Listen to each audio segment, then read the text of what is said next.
कल की क्लास में अपन ने ये पढ़ा भाई अवकलन का क्या अर्थ होगा। आज अवकलन का ज्यामिति के अनुसार क्या अर्थ होता है वो पढ़ रहे हैं।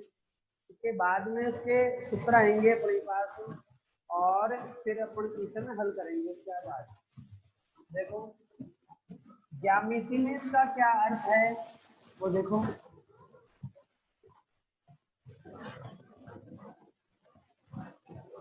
जैसे मान लो अपने को ग्राफ दे रखा है, एक्स एक्स पे t ले रखा है समय और वाई एक्स पे स्थिति ले रखी है x।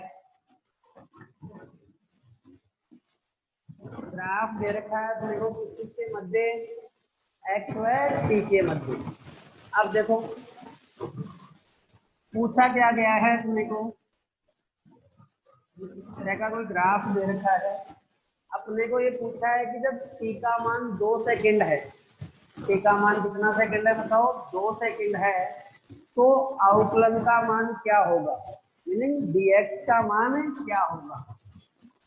देखो t बराबर 2 पे मान पूछा है अपने को, ये माना कि t बराबर 2 सेकंड है। अब इस पे अवकलन निकालने के लिए अपन क्या करते हैं, इस बिंदु के आसपास 2 बिंदु और लेते हैं, एक तो इसके बाईं ओर एक इसके दाईं ओर। एक तो ये ले लिया और एक ये ले लिया, 2 बिंदु ले लिए, इनको मिलाएंगे तो ये दोनों बिंदु पास पास में है तो ये सीधी रेखा बनेगी। कैसी रेखा बनेगी बताओ, ये सीधी रेखा बनेगी। थोड़े से मैं दूर ले लेता हूँ बिंदु ताकि तुम्हारे को क्लियर दिख जाए। माना कि एक बिंदु यहाँ है और एक बिंदु यहाँ, हालांकि इतना दूर नहीं लेंगे लेकिन क्लियरिटी के लिए मैं थोड़ा दूर ले लेता हूँ ताकि तुम्हारे को ये दिख जाए। अब देखो इनको पढ़ने एक्स एक्स वाली लाइन से मिला दिया तो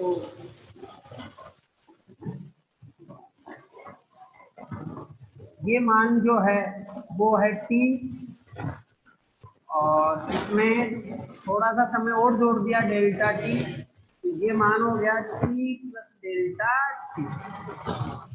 ये जो मान है वो t है, ये है t प्लस डेल्टा। इस तरफ जो मान है ये x है, ये जो मान है वो है x plus delta x, x plus delta x।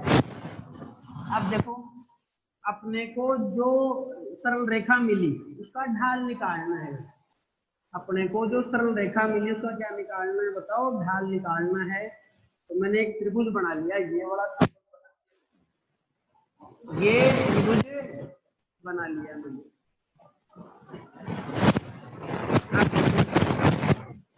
ये कोण मान लेते हैं कि थीटा है, ये कोण क्या है बताओ, थीटा है। अब देखो ये थीटा मान लिया तो थीटा के सामने होगी, थीटा के सामने वाली जो भुजा होगी वो क्या हो जाएगी बताओ, लंब हो जाएगी।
आवाज नहीं आ रही है क्या?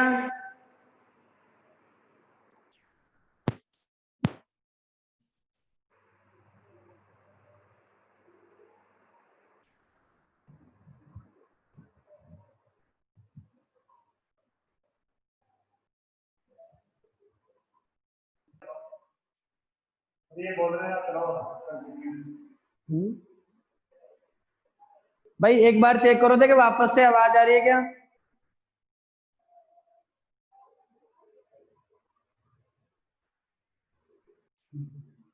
आप देखो भाई, आप देखो एक बार, अब तो सबके पास आ रही है भाई आवाज। देखो एक बार वापस से देख लो इसको। मैंने x व t के मध्य ग्राफ बनाया एक, ये ग्राफ है। आपने वही पूछा है कि जब t बराबर 2 सेकंड दे रखा है तब अवकलन का मान क्या होगा। तो अपन ने इस 2 को ग्राफ से मिला लिया और ये इस बिंदु पे मिल रहा है, उसके एक तो बाईं ओर एक उसके दाईं ओर। दो बिंदु लिए अपन ने, एक तो बाईं ओर लिया, एक इधर लिया दाईं ओर। दोनों बिंदु 2 के बिल्कुल आसपास है। एक यहां बिंदु लिया और एक यहां बिंदु लिया, इनको मिला दिया, y x वाली लाइन से भी मिला दिया और x x वाली लाइन से भी मिला दिया। इन दोनों बिंदुओं को जब आपस में मिलाया तो एक सरल रेखा बनी। उस सरल रेखा का अपन ने क्या निकाला बताओ? ढाल निकाला। उस सरल रेखा का जो ढाल आया वो क्या आया? ढाल बराबर tan थीटा। तो ये जब थीटा है तो ये लंब हो गया। लंब का मतलब किसमें परिवर्तन? यही तो लंब है भाई, ये लंब है। लंब का मतलब किसमें परिवर्तन? x में परिवर्तन। तो यहाँ लिख दिया x में परिवर्तन लिख दिया। और आधार का मतलब किसमें परिवर्तन बताओ? t में परिवर्तन। तो t में परिवर्तन लिख दिया। x में परिवर्तन को डेल्टा x लिख दिया, t में परिवर्तन को डेल्टा t लिख दिया। कल वाली क्लास में तुमने देखा डेल्टा x का जो मान था वो क्या था बताओ? f कोष्टक में t plus delta t minus F of t था, नीचे डेल्टा t आ गया। इसका कल अपन ने क्या नाम बताया था बताओ? अवकलन नाम बताया था। कहने का मतलब है ज्यामिति में ढाल का मतलब क्या होता है बताओ? अवकलन। या अवकलन का मतलब क्या होता है बताओ? ढाल होता है। मतलब है जब भी अपने को ज्यामिति में या कोई ग्राफ दे रखा है, अपने को अवकलन पूछा है तो उसका क्या निकालना पड़ेगा बताओ? ढाल निकालना पड़ेगा। तो ज्यामिति में ढाल का मतलब अवकलन है या अवकलन का मतलब क्या है बताओ? ढाल है। अब देखो अपने को क्या पूछा था? t बराबर 2 सेकंड पे अपने को क्या पूछा था? अवकलन का मान पूछा था भाई। तो देखो ये जो t लिया है अपन ने, ये इससे इधर वाला जो मान लिया है अपन ने वो 1.8 ले लिया, इधर वाला जो मान लिया है वो 2.2 ले लिया। मतलब निकालना 2 पे था लेकिन अपन ने 2 बिंदु लिए क्योंकि ढाल के लिए अपने को 2 बिंदु लेने पड़ेंगे। तो बताओ इन दोनों बिंदुओं को लेके जब अपन ने डेल्टा टी का मान निकाला तो वो डेल्टा टी का जो मान आया वो कितना आया बताओ? 0.4 सेकेंड आया। अब देखो यहां डेल्टा टी का जो मान है वो कितना है बताओ? 0.4 सेकेंड। तो जब मैंने कल बताया डेल्टा टी का मान ज्यादा होगा, देखो अपन क्या निकाल रहे हैं? Delta X by delta T. तो अब इसको अपन तात्क्षणिक मान नहीं कह सकते भाई, इसको तात्क्षणिक मान नहीं कह सकते। ये औसत निकल रहा है अभी। क्या निकल रहा है बताओ? औसत निकल रहा है। क्यों? क्योंकि यहाँ डेल्टा टी का मान कितना है बताओ? 0.4 सेकेंड। तो करना क्या होगा अपने को? ये जो है अपने पास औसत परिवर्तन की दर है, ये जो आ रहा है वो क्या आ रहा है बताओ? औसत परिवर्तन की दर आ रही है।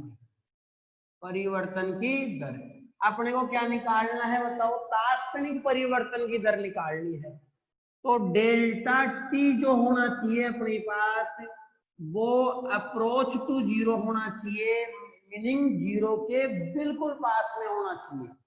अप्रोच टू जीरो का मतलब है जीरो के बिल्कुल पास में डेल्टा टी का मान अगर मैं इतना ले लू 0.0000001 सेकेंड, तो बताओ क्या अप्रोच टू जीरो हो जाएगा? तो ये अप्रोच टू जीरो हो जाएगा। तो अपने को क्या निकालना है बताओ? तात्क्षणिक निकालना है, तात्क्षणिक चाल निकालनी है अपने को। अभी जो आ रही है वो औसत चाल आ रही है भाई, क्या आ रही है बताओ? औसत चाल आ रही है। अपने को तात्क्षणिक चाल निकालनी है, तात्क्षणिक चाल निकालनी है अपने को। ये तात्क्षणिक नहीं आ रहा है भाई, औसत आ रहा है, ये औसत चाल आ रही है अपने पास।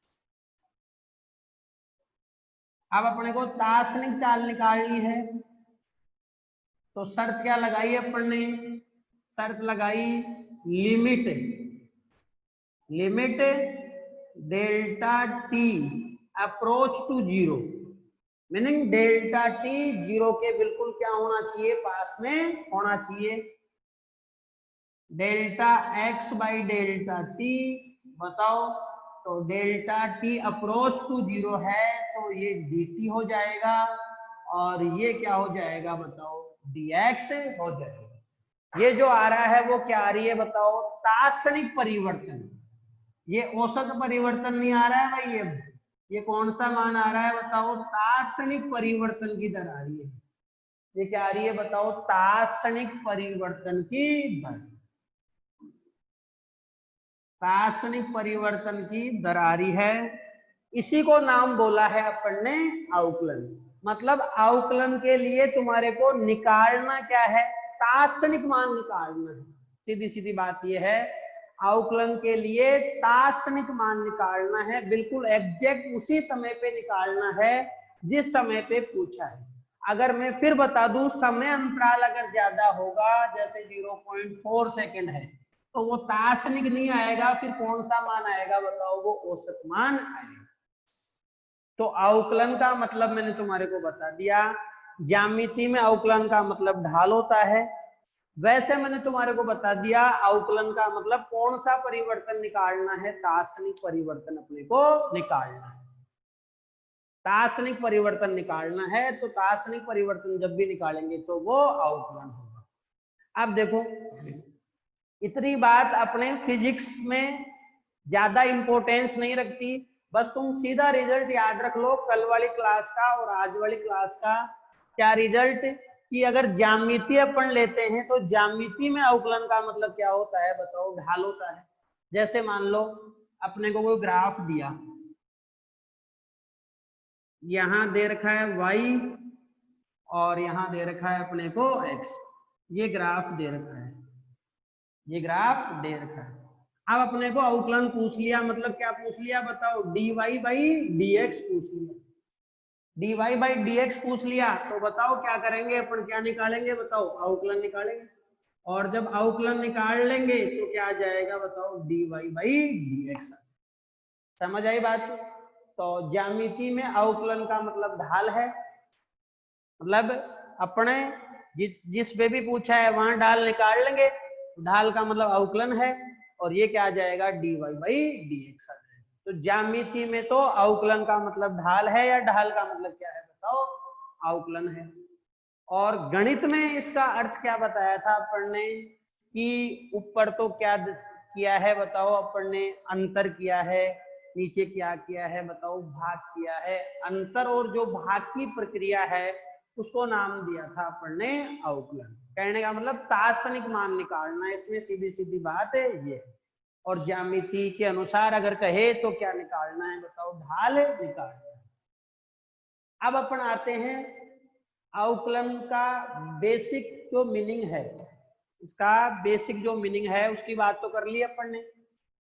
अब अपने अवकलन के क्वेश्चन कैसे करने हैं, मेन अपने जो है वो क्वेश्चन करने आने चाहिए। सीधी सीधी कहानी है, क्वेश्चन करने आ गए तो फिर काम हो जाएगा। अब देखो, सबसे पहला सूत्र लेते हैं अवकलन में। देखो जैसे मान लो कहीं ऐसे लिखा हुआ हो d बट्टा dx, जैसे लिख दिया डी बट्टा डी एक्स, और यहां लिख दिया अपन ने वाई लिख दिया। तो अब बताओ किस में किसके सापेक्ष परिवर्तन होगा? ये है वाई में एक्स के सापेक्ष परिवर्तन की दर। मतलब वाई में परिवर्तन होगा, किसके सापेक्ष होगा बताओ? एक्स के सापेक्ष होगा। अब देखो डी बट्टा डी एक्स का मतलब होता है किसके सापेक्ष अवकलन? एक्स के सापेक्ष अवकलन।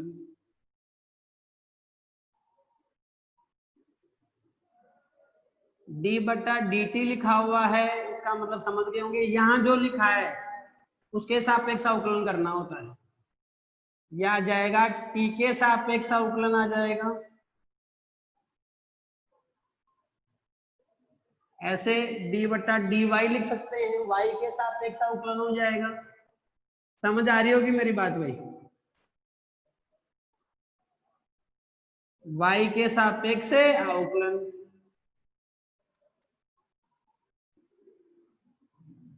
अब देखो ऐसे लिखा हुआ है डी बट्टा डी एक्स, और यहां लिख दिया एक्स की घात एन लिख दिया। समझना है बात ध्यान से, मतलब अवकलन यहीं से स्टार्ट हो रहा है, तुम ये समझो। अब देखो x तो आधार है, n क्या है बताओ? घात है। करना क्या है अपने को? घात को गुणा में लेना है। घात को आधार के गुणा में लेना है, घात में से एक कम करना है भाई। क्या तरीका बताया मैंने? घात को आधार के गुणा में लेना है और घात में से एक कम करना है। यह आएगा n x, मतलब जो घात थी n वो आधार के क्या आ गई बताओ? गुणा में आ गई। और घात में से कितना कम कर देना है बताओ? एक कम कर देना। तो ये सूत्र बन गया अपना डी बट्टा डी एक्स, एक्स की घात n का अवकलन करना था, किसके सापेक्ष? एक्स के सापेक्ष। घात गुणा में ले ली, घात में से एक कम कर दिया। जैसे इसके आधार पे मैं तुम्हारे को क्वेश्चन कराऊं, तो जैसे मान लो पहला क्वेश्चन मैंने ये कराया, इस सूत्र के आधार पे, पहला सूत्र ही अभी अपन ने बताया है, इस सूत्र के आधार पे क्वेश्चन कैसे मिलेगा तुम्हारे को? डी बट्टा डी एक्स मैंने यहाँ लिख दिया, एक्स स्क्वायर लिख दिया। एक बार तुलना करो फिर सीधा भी आ जाएगा तुम्हारे को। अभी एक बार थोड़ा सा पूरा तरीके से कर लेते हैं, पूरा प्रोसेस से। n का मान देखो, n का मान कितना है बताओ? n का मान है 2। सूत्र में मान रख दो, n का मान रख दिए 2, फिर क्या आ गया बताओ? x, फिर क्या आ गया बताओ? 2 में से किसको बैठा दिया बताओ? 1 को बैठा दिया। तो बताओ क्या आंसर निकल के आया? 2x की घात 2 में से 1 गया तो 1, मतलब अपना जो आंसर है वो क्या हो गया बताओ? 2x हो गया। और जैसे इसके आधार पे अपन क्वेश्चन करें तो ये लिखा हुआ है डी बट्टा डी एक्स, एक्स की घात 5 लिख दिया अपन ने। तो बताओ n का जो मान है वो कितना आया? n का जो मान आया वो 5 आया। बताओ n का मान 5 है, फिर x आ गया, फिर 5 में से कितना घटा दिया बताओ? 1 घटा दिया। तो ये आ गया 5x की घात 4। ये x की घात 4 है भाई। और इसके आधार पे अपन क्वेश्चन करना चाहे तो देखो डी बट्टा डी एक्स, एक्स की घात 5 बट्टा 2 लिखा हुआ है, x की घात में है भाई 5 बट्टा 2। अब देखो n का मान कितना हो गया? 5 बट्टा 2 हो गया। यह आएगा nx, nx n minus 1, n का मान कितना है? 5 बट्टा 2 है। फिर क्या आएगा बताओ? x आएगा। फिर 5 बट्टा 2 में से कितना घटाना है अपने को? 1 घटाना है। तो देखो कितना आंसर आएगा? 5 बट्टा 2 x की घात 5 बट्टा 2 में से कितना घटाओगे? 1 घटाओगे तो कितना आ जाएगा? 3 बट्टा 2। ये अपना आंसर हो गया। और देखो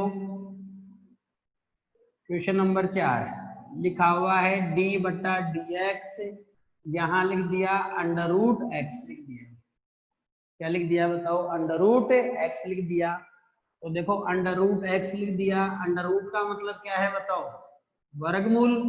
वर्गमूल का मतलब एक्स की घात कितनी है भाई? 1/2 है। तो n का मान तुलना करो, n का मान कितना है बताओ? 1/2 हो गया। n का मान जब 1/2 हो गया तो उस पर लगाओ, बताओ क्या आएगा? n(x n-1), n का मान कितना आ गया? 1/2, फिर x, फिर 1/2 माइनस 1, बताओ 1/2, x की घात 1/2 में से 1 गया तो कितना आ गया बताओ? माइनस का 1/2, माइनस का 1/2, 1/2। अब ये घात किस में है? देखो माइनस में है। अगर इसको प्लस में बनाना चाहते हो तो नीचे हर में ले आओ भाई। अभी अंश में है, ये हर में अगर लिख देंगे इसको, ये 2 तो है ही भाई, हर में अगर इसको लिख देंगे तो घात ये प्लस की हो जाएगी। मतलब इसको ऐसे लिखा जा सकता है 1/2 और अंडर रूट एक्स। ये आंसर होगा। ये अपन ने इसके आधार पे क्वेश्चन किए और इसके आधार पे क्वेश्चन करा रहा हूं भाई। क्लियर है इस तरह के क्वेश्चन? अभी पहला सूत्र लिखा है अपन ने और क्वेश्चन ले रहा हूं। सीधा सीधा यह है, घात को गुणा में लाओ और घात में से कितना कम कर दो बताओ? 1 कम कर दो। घात को गुणा में लाके घात में से 1 कम करना है भाई। देखो और कराता हूं इसके आधार पे क्वेश्चन।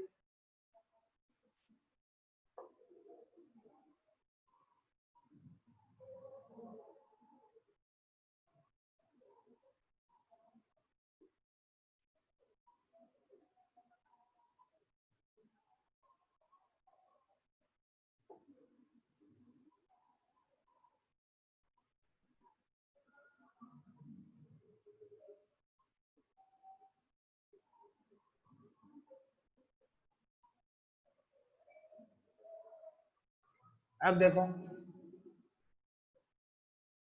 अगला जो क्वेश्चन है, कितने 5 हो गए थे क्वेश्चन। अगला जो क्वेश्चन है वो ये लिखा हुआ है डी बट्टा डी एक्स, एक्स की घात 7/2 लिखा हुआ है। बताओ n का मान कितना आया? n का मान है 7/2। बताओ क्या आएगा? n(x n-1), n का मतलब कितना है? 7/2, फिर x n-1 मतलब 7/2 में से कितना घटाना है बताओ? 1 घटाना है। तो बताओ 7/2, x की घात 7/2 में से 1 घटाओ, कितना आ जाएगा बताओ? 5/2 आ जाएगा। ये अपन ने हल कर लिया डी बट्टा डी एक्स, एक्स की घात 7/2 को हल कर लिया। और देखो इसके आधार पे क्वेश्चन डी बट्टा डी एक्स। अब देखो जैसे मान लो मैंने यहाँ 5 लिख दिया, एक बार समझो क्या लिख दिया बताओ? 5 लिख दिया। तो अब क्या करोगे? देखो 5 के गुणा में, समझो इसको, क्या 5 के गुणा में तुम 1 मान सकते हो? 5 के गुणा में क्या मान सकते हो बताओ? 1 मान सकते हो, मान सकते हैं। ये x नहीं भाई, गुणा है ये। 5 के गुणा में क्या मान लिया अपन ने? 1 मान लिया। इस 1 को क्या लिख दे रहा हूं मैं? x की घात 0, डी बट्टा डी एक्स, और ये आ गया 5 x की घात 0। अब देखो हालांकि ये दूसरा प्रकार है अभी, लेकिन फिर भी देख लो एक बार। ये जो नियतांक है उसको बाहर लेना है तुम्हारे को। नियतांक को अवकलन से बाहर ले लो। नियतांक को अवकलन से बाहर ले लिए तो 5 बाहर आ गया, डी बट्टा डी एक्स, एक्स की घात कितनी? 0। अब देखो n का मान कितना है। यहां से n का मान नहीं देख सकते भाई तुम, यहां से n का मान नहीं पता पड़ेगा। मैंने बोला 5 की गुणा में 1 मान सकते हैं क्या? तुमने बोला मान सकते हैं। इस 1 को मैंने x की घात 0 लिख दिया। इस की भी घात 0 का मान कितना होता है बताओ? 1 होता है। मैंने फिर बताया कि नियतांक को बाहर लेना पड़ेगा, नियतांक बाहर आ गया, d बटा डी एक्स, एक्स की घात 0। बताओ n का मान कितना मिला, n का मान कितना है बताओ 0। आंसर भी 0 आएगा। कैसे? ये 5 तो ऐसे आ जाएगा, इसमें सूत्र लगाओ, इस 5 को तो भूल जाओ, अब जो आएगा 5 के गुणा में आएगा।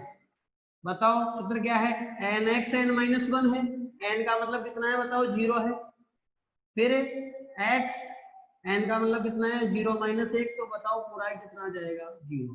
तो अब याद रखना है अपने को, क्या याद रखना है कि नियतांक का जो अवकलन होता है वो 0 होता है। 5 बताओ क्या नियतांक है क्या, तो 5 नियतांक है, नियतांक का अवकलन कितना होता है बताओ 0 होता है। नियतांक का अवकलन क्या होगा, याद रखना है अपने को सीधा कि नियतांक का अवकलन क्या होता है बताओ 0 होता है।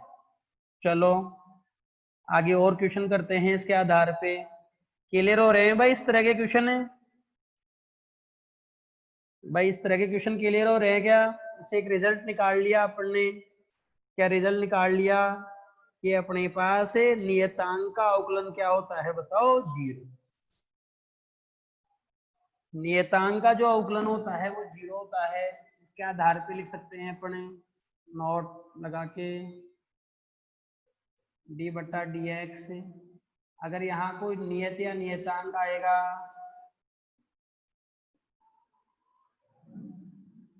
मतलब इसमें कोई परिवर्तन है नहीं होगा, तो नियतांक का जो अवकलन आएगा वो कितना आएगा बताओ 0 आएगा। और देखो इस आधार पे क्वेश्चन है, अपन अभी पहला प्रकार ही पढ़ रहे हैं भाई, अभी अपन क्या पढ़ रहे हैं बताओ, पहला प्रकार ही पढ़ रहे हैं। तो देखो इसके आधार पे अगर और अपन क्वेश्चन देखना चाहे तो जैसे मान लो अपन ने अलग अलग पद दे दिए अपने को, अलग अलग पद अपने को दे रखे हैं। अब जैसे मान लो कहीं तुम्हारे को ये पूछ लिया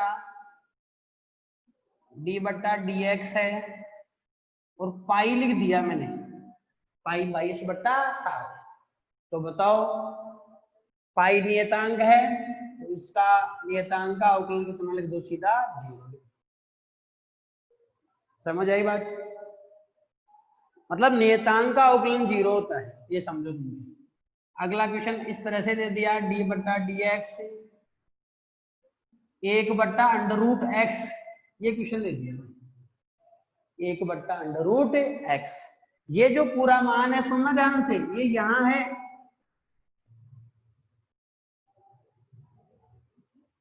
ऐसे समझो इसको, यहां है ये पूरा मान। अब देखो स्क्रॉल करना है d बटा डी एक्स 1 बट्टा अंडर रूट एक्स को, तो देखो क्या आएगा,